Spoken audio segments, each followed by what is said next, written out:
virtual meeting. I'm John Varallo. I'm the Global Director for Safe Surgery at JPIGO. And I just want to extend a very warm welcome to everyone. So good morning, good afternoon, good evening from wherever you're joining. It's very excited to have you all join. And I see more and more participants are joining as we're going along. As many of you may know, this meeting was actually planned to be an in-person meeting, a 3-day in-person meeting in Tanzania, actually during these same days that we're having this virtual meeting. And with the COVID-19 crisis, we had to pivot to the virtual event. And while there are challenges, obviously, with a virtual event, there are some benefits. And one of those is that we have a potential to reach more people. And in fact, we have 260 participants have registered for this meeting, representing 38 countries. So really a very nice broad representation. And we do have an interesting agenda for you. And I'll, on the other side of this, I'll go through the meeting objectives, the agenda, and some of the logistics. But at this time, what I'd like to do is turn it over to Debbie Armbruster for some opening remarks. Many of you probably know Debbie. Debbie Armbruster is a nurse midwife with a master's in public health and is currently a senior maternal health advisor with USAID. She has a long history of working on postpartum hemorrhage, and she's really has been a leading force with this postpartum hemorrhage community of practice. And she also has over 30 years experience in safe motherhood and reproductive health programs in over 25 countries. So turn it over to you, Debbie. Very warm welcome to you. Thanks so much, John. And good evening, good afternoon, good morning to everyone. And a big thank you for joining us in what's sure to be a very interesting and exciting postpartum hemorrhage community of practice. And I also want to acknowledge, especially when many of you are dealing with the COVID-19 pandemic in your countries. We thank you very much for being with us. It's a real honor to be here representing USAID, and I want to put a thank you to John Varallo and his team at JPIGO for what was sure to be a lot of work in organizing this with their eminent steering committee. And also want to give, I saw Jeff Smith come on, a big shout out to the Bill and Melinda Gates Foundation, in particular Jeff Smith, for supporting this PPH-COP. USAID, through a variety of our projects over the years, has been pleased to host the postpartum hemorrhage COP.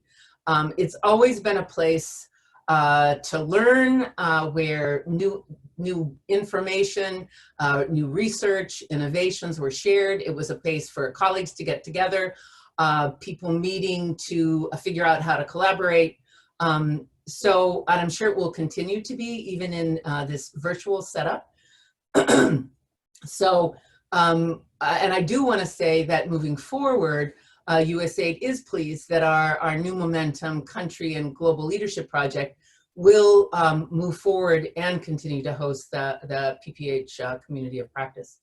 But before we get started, I wanted to make a couple of points and ask us to keep these in mind as we go through this PPH community of practice, and as we hear our speakers and join discussions and listen to all that's going on.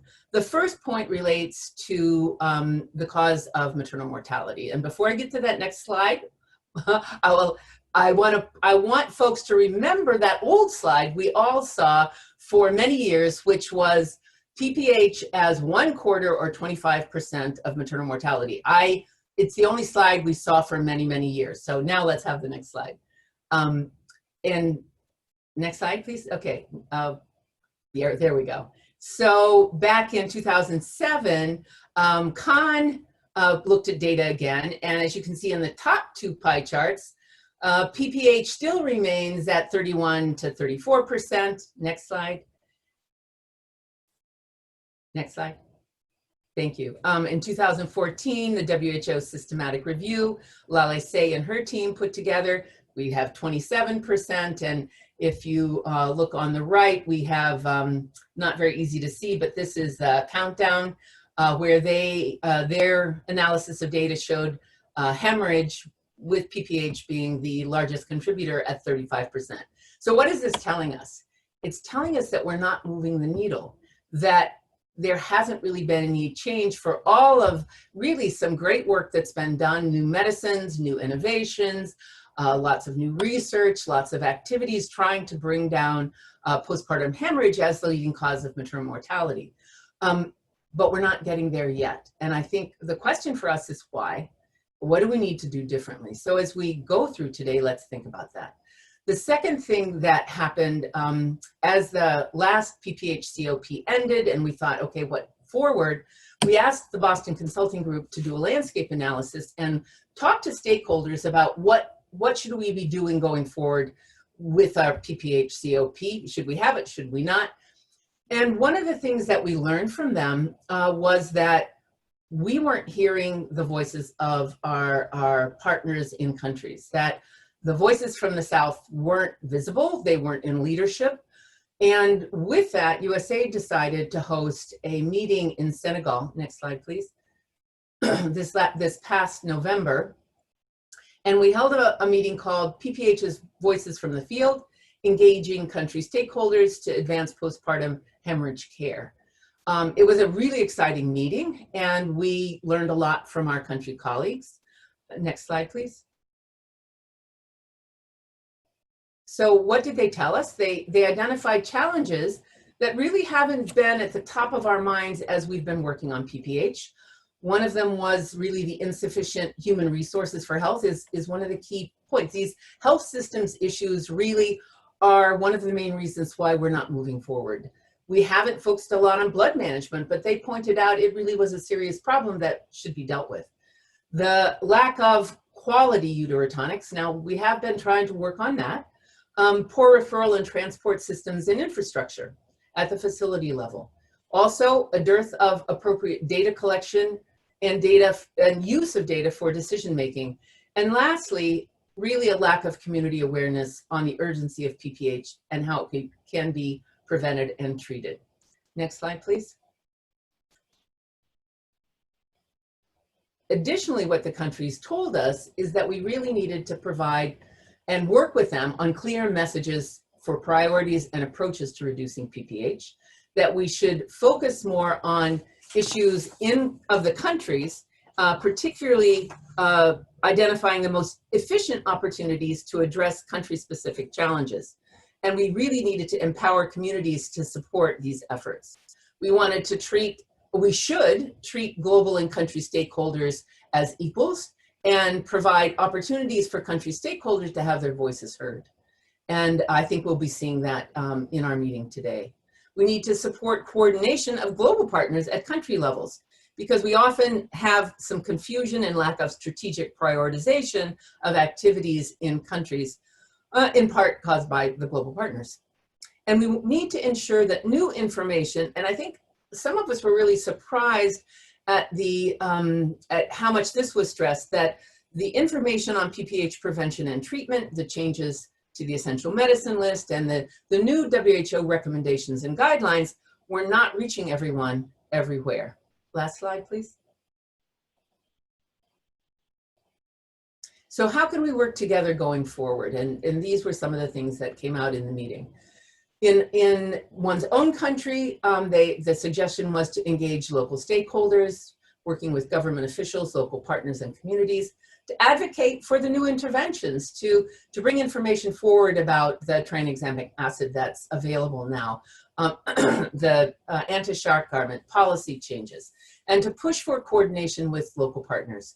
With other countries, and this was some exciting exchanges that happened at the meeting, learning from Malawi's use of the anti-shark garment, Kenya's introduction of heat-stable carbetocin, Rwanda and their use of drones, and I'm sure there are many more examples. With the global community, we should continue to expand our country-led platforms, excuse me, and the quality of care network as a way of fostering communication, and that we should have a more systematic method for knowledge sharing and effective evidence dissemination. So I ask, think about this as we move through the meeting. How what can we do differently? How do we engage the Global South more effectively and in leadership, etc.? And with that, welcome to everybody, and I turn it back to John. Thank you. Great. Thank you, Debbie, so much for that, for providing that historical context, and also for really kind of laying really setting the stage for this meeting. And I really liked how you framed us working together in one's own country, with other countries, and at the global community. So really appreciate that. So with that, let's, what I want to do now is just quickly review the objectives for the meeting, talk about the agenda a little bit, and then some logistics, and then let's get into the meat of the meeting. Next slide, please.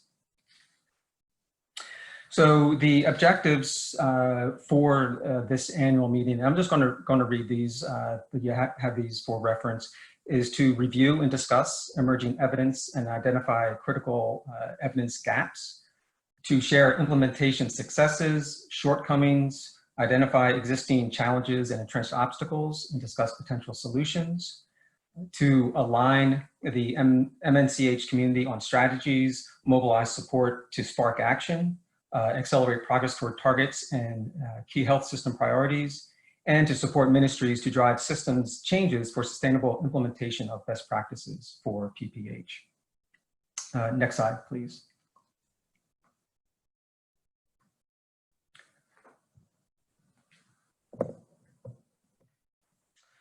For the agenda, and you can see this on the website, and so you'll see that we have a 3-day agenda. It's a 3-hour day from 8 a.m. to 11 a.m. Eastern Time, US. And you can see this on the website. It's laid out in this manner. And you'll see that we have it broken down into kind of larger categories. And if you click on those categories on the website, it'll open up that section, and you'll see more detailed agenda with that. So selected topics underneath that, as well as the presenters. You'll have the biography of the presenters, as well as if you can click and download a PDF of the presentation, so another valuable resource. The sessions will, we have a mix of sessions, and we'll have plenary sessions, and each of these are going to be grouped in like 1-hour segments. And so plenary sessions will have 10 to 15 minutes series of presentations, and followed by a 10 to 15 minute question and answer period. We also have panel sessions where we'll have 3 country participants on a panel moderated by someone covering a particular topic, for example, blood, and that will be followed by a 10 to 15 minute question and answer period. And then on Wednesday and Thursday, day 2 and 3, we also have breakout sessions where you'll have an opportunity to go to select 2 sessions from 5 different rooms. And I'll go into a little bit more detail of that during the closing of today. Next slide, please. So for today, what we have, so this is going through the session. So immediately after this, we'll then go into a plenary around with the focus on PPH epidemiology. And we'll start with looking at the COVID-19 in pregnancy, so very relevant given the current situation. We'll talk about PPH, why now? So why is it an opportune time to act on PPH? Look at trends and drivers in PPH, morbidity and mortality, optimizing MDSR reviews. Next slide. The next session will be around emerging evidence and critical gaps. And this will be a plenary where we'll look at the updated WHO PPH recommendations, as well as looking at the recent evidence around the uterine balloon tamponade and what to do with that evidence. Next slide, please. And then we'll finish the day with a panel session. And this is looking at, in the theme of existing challenges and entrenched obstacles. And this panel session will look at guidelines. So look at the challenges and successes in dissemination and implementation of guidelines at the country level. Next slide, please. And then we'll close the day, and we'll be asking for your feedback on the sessions. So next slide, please. So now I just want to cover some logistics, and we'll be reinforcing these throughout the meeting. So already talked about the meeting times regarding translation.